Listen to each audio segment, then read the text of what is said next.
Bonjour, dans cette vidéo, tu vas apprendre à organiser, calculer et représenter des données à l'aide du tableur. Donc là, on se trouve dans un tableur, le tableur d'OpenOffice, mais avec Excel, le fonctionnement est à peu près le même. On te donne donc ici un tableau qui est représenté en rose, donc qui présente les distances parcourues par Victor en course à pied durant une semaine. Bon, ce tableau est assez facile à comprendre. On voit par exemple que mercredi, eh bien, Victor a parcouru 8,6 km. Alors, bien, on va déjà commencer par répondre à la première question et on nous demande de calculer la distance totale parcourue par Victor en une semaine. Alors, si on veut la distance totale, eh bien, il faudrait pouvoir faire la somme de toutes les distances. On va donc écrire ici donc, la distance totale. Voilà, donc on peut élargir un petit peu la colonne. Et donc là, eh bien, il faudrait donc effectuer la somme de cette colonne. Donc pour effectuer la somme, deux possibilités, soit on utilise la commande somme en tapant égale somme et en y mettant le nom de toutes les cellules concernées, soit on clique ici sur le petit bouton, le bouton somme. Donc il faut reconnaître cette icône qui représente un sigma, sigma qui est une lettre grecque, c'est le S grec, donc S comme somme.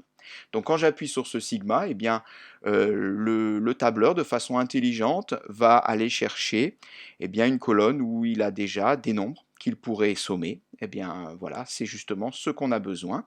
Il fait donc la somme de la cellule B2, donc le lundi, ici, jusqu'à la cellule B8, le dimanche. Il suffit d'appuyer sur Entrée et on a la distance totale, donc en kilomètres, 68,8 km.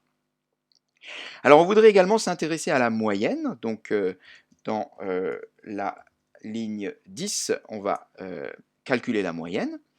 Alors pour la moyenne, il n'existe pas d'icône qui nous permet de calculer la moyenne, mais bon, le nom de la commande est très simple, c'est justement moyenne. Alors on fait égal, toujours égal quand on veut rentrer une formule, moyenne, comme ça s'écrit en français, j'ouvre une parenthèse, et donc je vais sélectionner à la souris toute la colonne de nombres dont je voudrais la moyenne. Donc je clique sur le premier, je garde le bouton du clic gauche enfoncé, je glisse jusqu'à la cellule B8, je lâche et j'appuie sur Entrée. Et on a la moyenne. Alors bon, bien sûr, là il faudra donner un arrondi, hein. On pourrait donner 9,8 km en moyenne, ça serait nettement suffisant, il n'y a pas besoin d'aller aussi loin. Voilà pour la première question. Deuxième question, on voudrait donc représenter à l'aide d'un diagramme à barres les distances de chaque jour de la semaine. Bien, en gros, on voudrait avoir donc ici en abscisse lundi, mardi, mercredi, etc. Et une barre qui monte d'une hauteur qui dépend du nombre de kilomètres parcourus. Alors pour cela, bien, on va sélectionner tout notre tableau avec les titres. Voilà. Alors, on ne sélectionne pas la distance totale ni la moyenne, bien sûr. On voudrait simplement le diagramme à barres des jours de la semaine, pas le total. Et donc, ici, donc, il y a petite icône diagramme qu'on peut également trouver par le menu Insertion ou Insérer. Et donc, le type de diagramme, bah, c'est justement le premier qui est choisi, colonne. On pourrait avoir une représentation horizontale, mais bon, en mathématiques, on est plus habitué à l'avoir de cette façon-là. Donc, bon, c'est parfait, on peut mettre terminé.